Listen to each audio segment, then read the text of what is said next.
कौन भी प्रत्याशी हम देखें, कौन भी पार्टी देखें, कौन भी जनसभा देखें, जनता के मुद्दन की बात नहीं हो रही कि अगर भाजपा को कैंडिडेट जीते, आजाद समाज पार्टी को कैंडिडेट जीते, कांग्रेस को जीते, तो वे जनता के लाने का कराएं। आप ही से पूछें लित, आप जनता के लाने का कराओ। अगर दतिया विधानसभा की जनता ने आपको आशीर्वाद दे दो और मध्य प्रदेश के इतिहास में पहलो विधायक दामोदर यादव को बना के आजाद समाज पार्टी को भेजो दतिया की विधानसभा में, तो आप तय की लाने का करो। कैसे इतिहास में अमर हो जाए कि आजाद समाज पार्टी से कौन विधायक बनो तो दतिया से बनो तो, और दामोदर यादव नाम हतो आपको, जो इतिहास में छप जाए, किताबन में छप जाए। आप दतिया को का देखें जो छप जाए अकेली छपके नहीं रहे बारी, फिर बनते ही रहे और लगातार बहुत बने। पहली बात तो जो हो गई भैया, तुमने हमारा इंटरव्यू बहुत देर से लाओ जा चुनाव में, नहीं तो हम तो मुद्दे नहीं पे बात कर रहे। एक बात बताओ, 18 साल से बीजेपी की है सरकार। जब बीजेपी में दतिया को उड़ान भरा रहे थे, विकास में उड़ान भरता दतिया, तो कह रहे कि उनने तांगे वाली दतिया को, एयरपोर्ट वाली दतिया, बिस्लरी से भैंसियां नहा रही।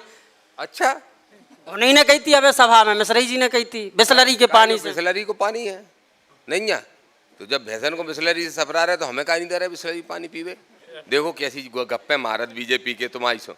दूसरी बात जो देख लो, एयरपोर्ट बना दो, वहाँ में हवाई जहाज कितने उतर रहे, कितने को उतर रहे, और उतर भी जाए तो वहाँ में कितने आदमी बैठ पा रहे, इनमें से कोई 10,000 को टिकट खरीद के बैठ पेगा। पहली बात तो इनकी विकास की बातें झूठी हैं, और कैसे हमारे मुद्दों पे आते हैं। मेन मुद्दा आप जो बताओ, 18 साल के अंदर एक फैक्ट्री लगाई हो जिसमें 18 लोगों को रोजगार मिला हो तो बता दो।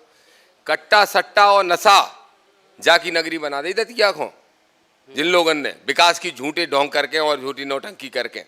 एक आदमी, एक किसान के मोड़ा की नौकरी लग जाती और 20,000 रुपया महीना वाके घर में वहाँ नौकरी से आने लगता तो वाको कर्ज मुक्त हो जाता, वहाँ तनक पैसा खुद आ जाता मुट्ठी में।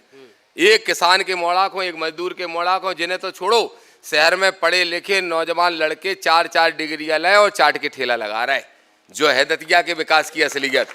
तो हमने कही कि जब हम जीतेंगे, भले ही सरकार नहीं है, मुख्यमंत्री तो है ही, कोई बात ही नहीं है, तो मुख्यमंत्री से बात करके मानिए तो ठीक है, नहीं तो लड़के 2 फैक्ट्रियां ऐसी लगवाएंगे कि कम से कम हजारों की संख्या में लोगों को दतिया में रोजगार मिल सके। पहलो अब आ जाओ किसानन पे। एक गांव में बैठे अपन, अब यार ओरे परजात, सूखा परजात, कछु पैसा मिलत है, कछु नहीं मिलत फसल बीमा में, सिर्री बनाए किसानन को कोरे पारे में।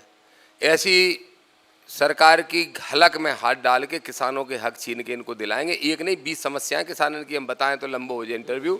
लेकिन जो सरकारी योजनाएं चल रही, वृद्धावस्था पेंशन, लाडली बहना, वो कौन सी विधवा पेंशन, और तो और विकलांग पेंशन 600 रुपया। अब जो उनको हाथ कटो पाँव कटो वो काम कर भी लाख नहीं है भाई, 600 की भीख दे रहे तुम, 600 में पेट भर ले। वो हमने तय करी कि जो दामोदर विधायक बने, बैद्यनाथ से लड़ाई लड़े कि विकलांगन को 5,000 रुपया महीना मिले चाहिए, बैद्यनाथ से लड़ेंगे। और वृद्धावस्था में भी तुम 600 की भीख दे रहे।